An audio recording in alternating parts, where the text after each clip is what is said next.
Ladies and gentlemen, welcome back to the channel. I'm Dernzen. And today's story is not just breaking news, it's the kind of news that shifts history. Because what's happening right now in East Asia, between China, Japan, Russia, South Korea, and the United States is not a simple military drill, not an accident, and definitely not a coincidence. It is a geopolitical earthquake, and every aftershock is getting louder. So grab your seat, because this is the closest Japan and China have been to open conflict since the Second World War, and now Russia has entered the stage too. China has been surrounding Japan's territorial waters with warships for months, but this week, they crossed a line. Not only did Chinese vessels cluster around Japan's islands, some of them even violated Japanese waters, and just as Japan scrambled to respond, guess who showed up? Russia. Yes.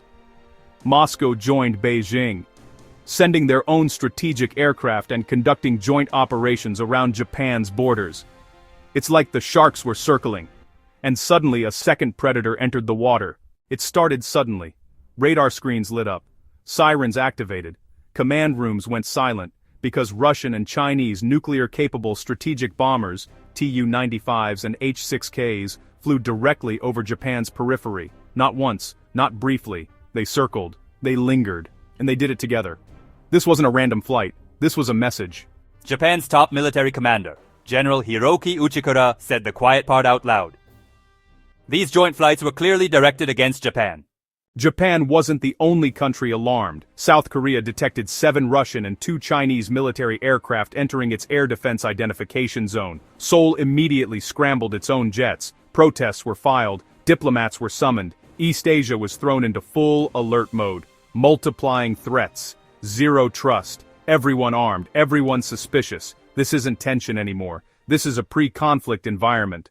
But the real shocker, China's fighter jets onto Japanese F-15s. Let me repeat that. China onto Japanese aircraft, not once, but twice. One incident lasted, the other lasted. An eternity in aerial combat terms. They were one click away from firing. One mistake. One wrong move. One pilot panicking. And East Asia becomes the center of the world's next war. Japan protested. China blamed Japan. China even issued a threat. And the United States? They had been silent for months, until now. After months of diplomatic quiet, the U.S. State Department finally spoke. China's actions do not contribute to peace and stability. The U.S.-Japan alliance is stronger than ever. Our commitment to Japan is unshakable. And to prove it wasn't just words, 2 nuclear-capable American B-52 bombers flew over the Sea of Japan, escorted by Japanese F-15s and F-35s, directly in the face of Russian and Chinese jets. A clear warning, don't test us. Tokyo exhaled in relief, because, quietly, Japanese officials had been worried that under Trump's new posture, America might abandon them. This show of force changed the mood instantly, but the danger remained. The spark was lit weeks earlier, when Japan's Prime Minister declared, any Chinese attack on Taiwan is an existential threat to Japan. Under Japanese law, an existential threat allows Japan to go to war, meaning, if China invades Taiwan, Japan will fight.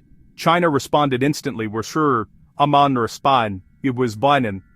With warships, bombers, and constant military harassment, Japan doubled its missile defenses, deployed new units, started around-the-clock air patrols, and then, China played its biggest card. Russia. China and Russia have held exercises before, but what we're seeing today, full-scale partnership, joint bomber flights, coordinated naval movements, shared intelligence, and synchronized pressure on Japan from both the north and the south. Meanwhile, behind them stands North Korea, now in a with Russia. North Korea even sent to help Russia in Ukraine, and Russia is believed to be rewarding them with missile and satellite technology. For Japan, this is the nightmare scenario. Japan is surrounded. Tensions aren't limited to Japan. Taiwan reported 27 Chinese warplanes around its airspace, including nuclear-capable H-6 bombers, plus Chinese warships circling the island, and long-range training runs into the Pacific. China is practicing for a blockade, or worse. And Japan knows, if Taiwan falls, Japan is next in line. Yes, with warplanes this close, missiles armed, nerves tight, a miscalculation is all it takes, a radar lock, a warning shot, a collision, a misread threat, and suddenly the world's biggest navies and air forces collide in the Pacific. Will it last months or years? Probably not. At least not yet. Experts believe the first clash would last 1 to 3 days before both sides pull back. But the long-term consequences? Devastating. And the military buildup suggests everyone is expecting something. For decades, Japan's constitution limited its military. Not anymore. Japan is now spending $60 billion a year on defense, soon expected to reach $100 billion. They're buying missiles, upgrading jets, strengthening islands, and even talking, quietly, about developing nuclear weapons. They're partnering with South Korea, the United States, Australia, Canada, New Zealand, India, the Philippines, Taiwan, and even European countries. Japan is trying to build its own Pacific NATO. Why? Because no one knows what Trump will do. And Japan refuses to be defenseless again.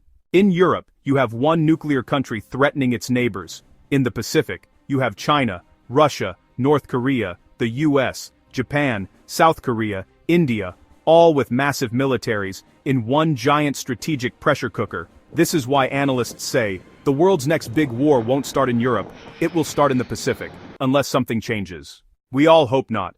War means lives lost, economies shattered, families destroyed, and a decade of global instability. Japan knows it, China knows it, America knows it, but when warships sail inches apart, when bombers practice nuclear runs, when fighters lock weapons on each other, hope becomes a fragile thing.